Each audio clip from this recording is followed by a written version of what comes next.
I found out I was homeless on my 19th birthday. I'd been living in the small apartment my grandmother had rented for me before she died, using the monthly allowance from my inheritance trust to cover rent and expenses while I attended community college. It wasn't luxurious, but it was Mina's studio with a window that faced east, letting in morning light that made studying almost pleasant. I had a routine, a plan, a future mapped out in careful steps. Then my mother showed up. I hadn't seen her in almost a year. She'd never been particularly maternal. Had spent most of my childhood chasing men and money, leaving me with my grandmother more often than not. When my grandmother died and left me the inheritance, my mother had shown up at the funeral with red eyes and promises to be there for me. I'd been naive enough to believe her. She knocked on my apartment door that morning, carrying 2 coffee cups and wearing a smile that should have warned me. "Happy birthday, Diana," she said, handing me a cup. "We need to talk about some paperwork." I let her in. That was my first mistake. She sat on my second-hand couch and pulled out a folder, her expression shifting from warm to businesslike in an instant. "The trust your grandmother set up," she said. "There were some issues with the documentation, legal complications. I've been working with lawyers to sort it out, and they need you to sign some forms." I was tired, distracted by an exam I had later that day, and not paying enough attention. I signed where she pointed, barely reading the dense legal text. She left 20 minutes later with the folder tucked under her arm, kissing my cheek and promising to take me to dinner that weekend. She never called. 2 weeks later, I got an eviction notice. My rent check had bounced. I called the bank, confused, and the customer service representative's voice was carefully neutral as she told me the account was closed. All funds had been transferred out 5 days ago. I felt the floor drop out from under me. "Transferred where?" "I can't provide those details, ma'am. You'll need to speak with the account manager." I spent the next 3 days in a fog of phone calls, bank visits, and lawyer consultations I couldn't afford. The picture that emerged was devastating. My mother had used forged documents, including a revised trust agreement with signatures I now realized she'd faked to claim she was the rightful trustee. She'd transferred everything to an account in her name, then vanished. The lawyers I spoke with were sympathetic but clear. Proving fraud would take time, money I didn't have, and there was no guarantee of recovery. My mother had been careful, had covered her tracks, had probably planned this for months. I had $47 in my checking account, no family, no support system, and rent due in 10 days that I couldn't pay.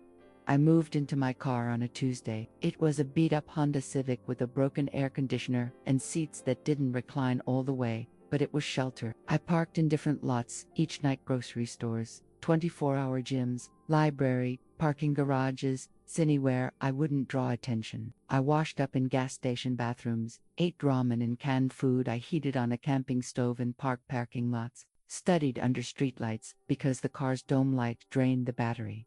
Community college became my refuge during the day. I'd arrive early, shower in the gym, spend hours in the library where it was warm and safe, and no one could judge me for the bags under my eyes or the way my clothes were starting to fray. I kept my situation secret, terrified that if anyone found out, I'd lose even this. As a young woman alone, I felt vulnerable in ways I couldn't articulate, always watching over my shoulder, always calculating which parking lots were safest, which gas stations had security cameras. At night, lying in the back seat with my textbooks as a pillow, I thought about my mother, about the way she'd smiled when I signed those papers, the casual cruelty of stealing from her own daughter, about how she'd left me with nothing and clearly felt no remorse.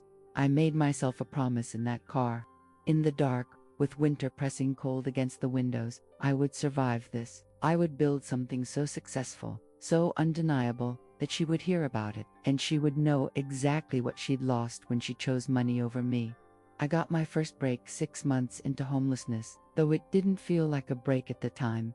A professor, Dr. Martinez, noticed I was struggling. I'd fallen asleep in class twice, and my latest assignment, usually meticulous, had been sloppy, rushed. She asked me to stay after class one day, and I braced myself for a lecture, or worse, academic probation.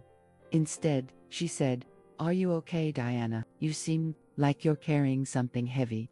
I almost lied, almost gave her some excuse about work stress or insomnia. But I was so tired, so worn down, that the truth just spilled out. Not all of it, but enough, that I was struggling financially, that I was working multiple jobs, that things at home were complicated. She listened without interrupting, her expression thoughtful. Then she said, I run a small tech consulting business on the side. Nothing fancy, mostly helping local businesses with their websites and software integration. I need someone with computers and willing to learn. It has flexible hours, and it pays better than retail. Interested, I started working for her that week. The job was exactly what she'd described, helping small businesses troubleshoot their technology issues, building basic websites, managing their social media presence. But what it really was an education. Dr. Martinez didn't just give me tasks, she taught me why things worked the way they did, the logic behind code, the principles of good design, and the importance of understanding what clients actually needed versus what they thought they wanted. I absorbed everything like I was starving, because in a way, I was. This wasn't just a job, it was a path forward, a skill set I could build on, a future that had nothing to do with my mother or the money she'd stolen. I was still living in my car, but now I could afford to eat regularly, could put gas in the tank without panic, and could start saving small amounts. I moved from parking lots to a gym membership that gave me reliable shower access and a locker to store belongings. It wasn't stability, but it was progress. After a year of working for Dr. Martinez, I'd learned enough to start taking on my own clients, small jobs at first, building websites for local restaurants, managing social media for boutique shops. I'd work on them late at night, parked in my usual spots, my laptop balanced on my knees, teaching myself advanced coding through free online courses and YouTube tutorials. The work was good. More importantly, I was good at it. Clients started referring me to others. My rates increased. I moved from my car into a room I rented month to month in a house with 5 other students. It had a bed and a door that locked, and the first night I slept there, I cried from sheer relief.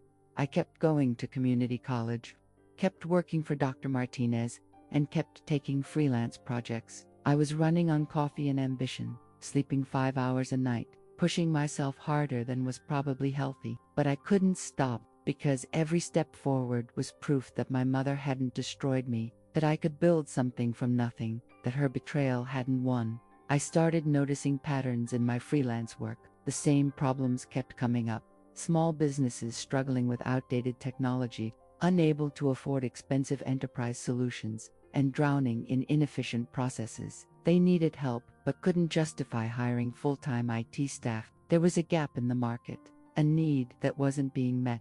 An idea started forming, not just freelancing, but something bigger. A company that specializes in affordable tech solutions for small businesses, streamlined, efficient, scalable, something that could grow. I was 21 years old, had $1,200 in savings, and was still traumatized by homelessness, but I couldn't shake the idea. It felt like destiny, like everything I'd been through was leading to this moment.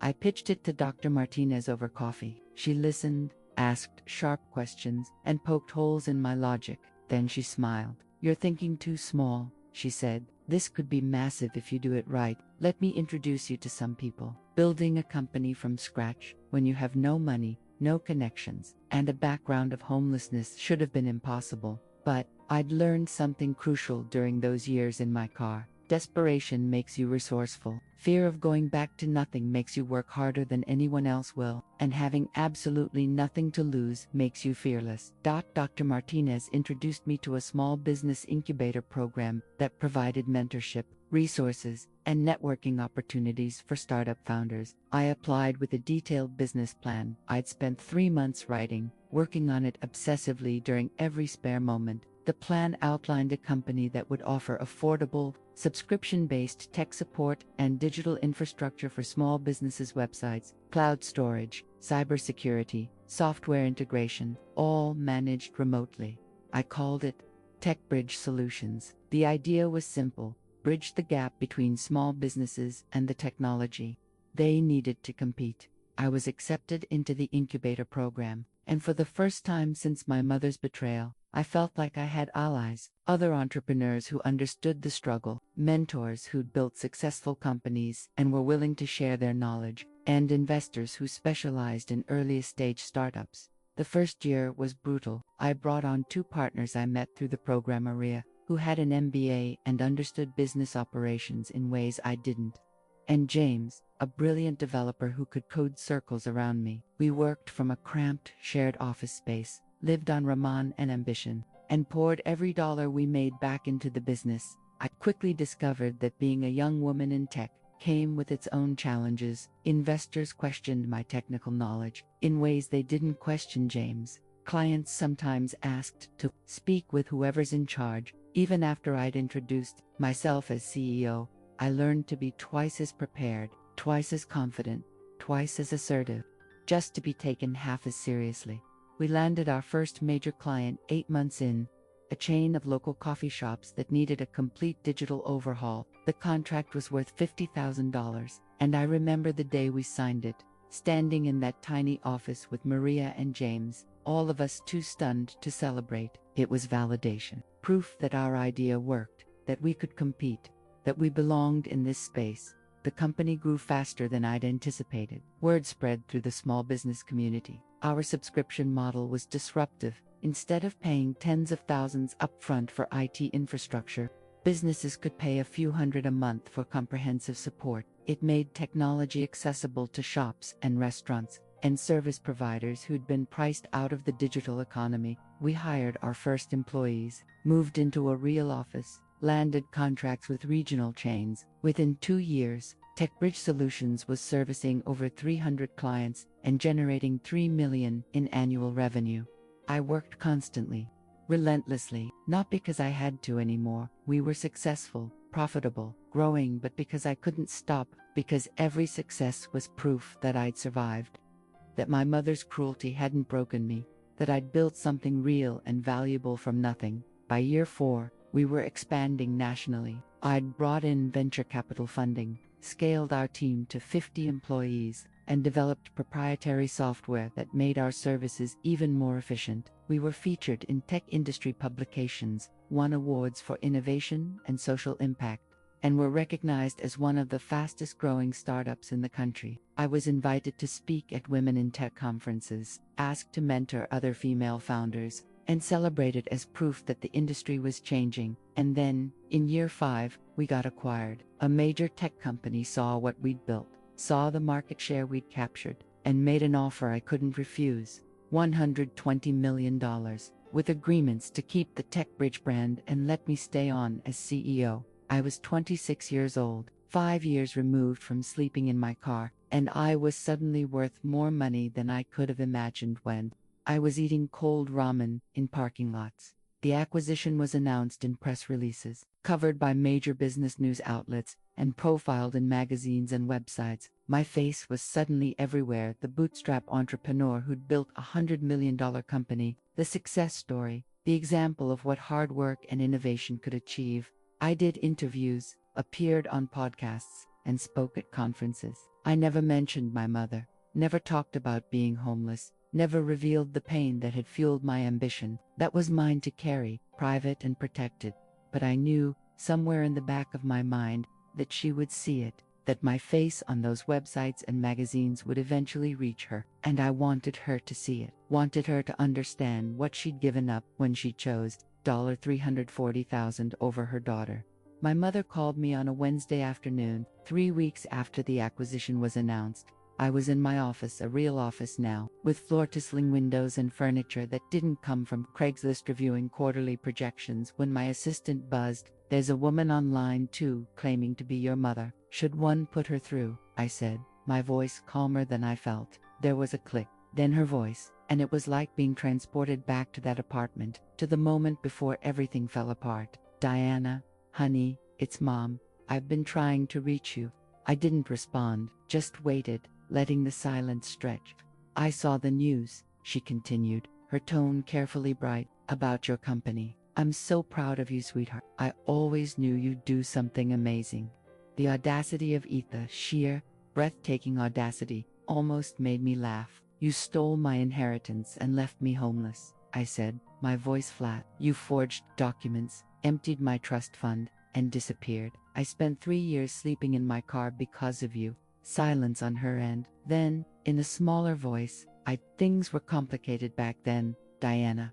I was struggling. I made mistakes. Mistakes, I repeated. You call systematically defrauding your own daughter a mistake. I was going to pay you back. Her voice rose, defensive now. I had some debts, some urgent situations, and I thought I could borrow from the trust temporarily.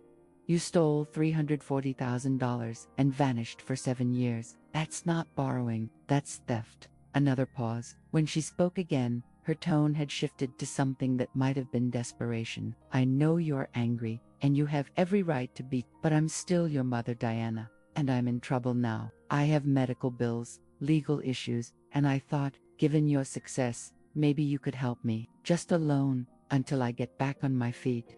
And there it was, the real reason for the call, not remorse, not an apology, but another attempt to take from me, to extract money, to use me, to treat me like an ATM she'd temporarily forgotten about. I felt something cold and final settle in my chest. No, Diana, please, I'm desperate. You were desperate when you stole from me, too. It didn't make you hesitate. It didn't make you consider how your actions would affect me. You left me with nothing, and you did it without a second thought.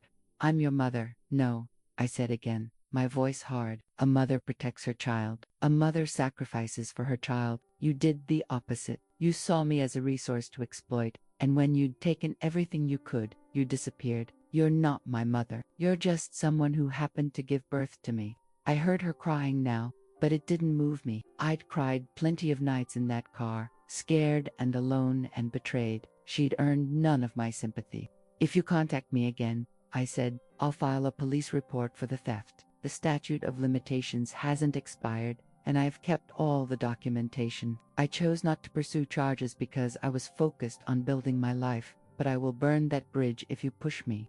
You'd put your own mother in jail. You put your own daughter on the street. So yes, without hesitation. I hung up before she could respond, my hand shaking slightly as I set the phone down. My assistant appeared in the doorway, concerned. Are you okay? I took a breath, steadied myself. I'm fine. Actually, I'm better than fine. I'm free, because that's what it felt like. Not revenge. I'd never wanted revenge, just wanted to survive and succeed. But closure, the final severing of a tie that had been toxic from the start. She'd called, looking for money, looking to use me one more time. And I'd said no, not out of spite, but out of out of recognition that some people don't change, don't grow, don't deserve second chances. My mother tried to contact me twice more after that call, once through a lawyer claiming financial hardship, once through a distant relative asking me to be the bigger person. I ignored both attempts. I'd meant what I'd said about pressing charges if she continued, and she must have believed me, because the contact stopped. I heard through the same distant relative that she'd moved to another state, was living on disability, and was doing whatever odd jobs she could find. Part of me felt a flicker of something that might have been pity, but mostly I felt nothing. She'd made her choices, and I'd made mine. TechBridge Solutions continued to grow under the new ownership. I stayed on as CEO for 3 years, helped integrate our services into the larger company, and mentored new startups through the same incubator program that had helped me. Then, I stepped down, not because I was forced out, but because I had accomplished what I'd set out to do. I'd proven I could build something. I'd proven my mother's betrayal hadn't defined me. I'd proven I was worth more than the inheritance she'd stolen, with my wealth from the acquisition. I started a foundation focused on supporting young women who'd experienced homelessness. I funded scholarships, job training programs, emergency housing assistance, safe shelter resources, all the things I desperately needed and couldn't access. Every person we helped felt like redemption, like transforming my pain into something that mattered. I also reconnected with Dr. Martinez, who'd retired from teaching but stayed active in the tech community. Over coffee one afternoon, I thanked her for taking a chance on a struggling student who'd fallen asleep in class. She laughed. I didn't take a chance, Diana. I saw potential. You did the hard parts. You showed up. You worked. You refused to quit. That's not something I gave you. That was already there. Maybe she was right. Maybe the person who survived those years in the car, who built a company from nothing, who refused to let betrayal break her. Maybe that person had always existed, just needed the right circumstances to emerge. I still think about my mother sometimes, wonder if she regrets what she did, if she understands what she lost. But mostly, I think about that promise I made to myself in the car, cold and scared and alone, that I would survive, that I would succeed, that I would prove her wrong. I kept that promise, and it turns out the best revenge isn't cruelty or payback or making someone suffer. It's living well. It's building a life so full and successful and meaningful that the person who hurt you becomes irrelevant. My mother took my inheritance, but she couldn't take my drive, my intelligence, my capacity for resilience. She couldn't take the person I was or the person I would become, and in the end, that's what mattered most. She stole. $340,000. I built a company worth $100 million. She left me homeless. I created a foundation that has housed hundreds of women. She tried to break me. I refused to break. I won, not because I destroyed her, but because I survived her and thrived anyway. And that's a victory no one can ever take away.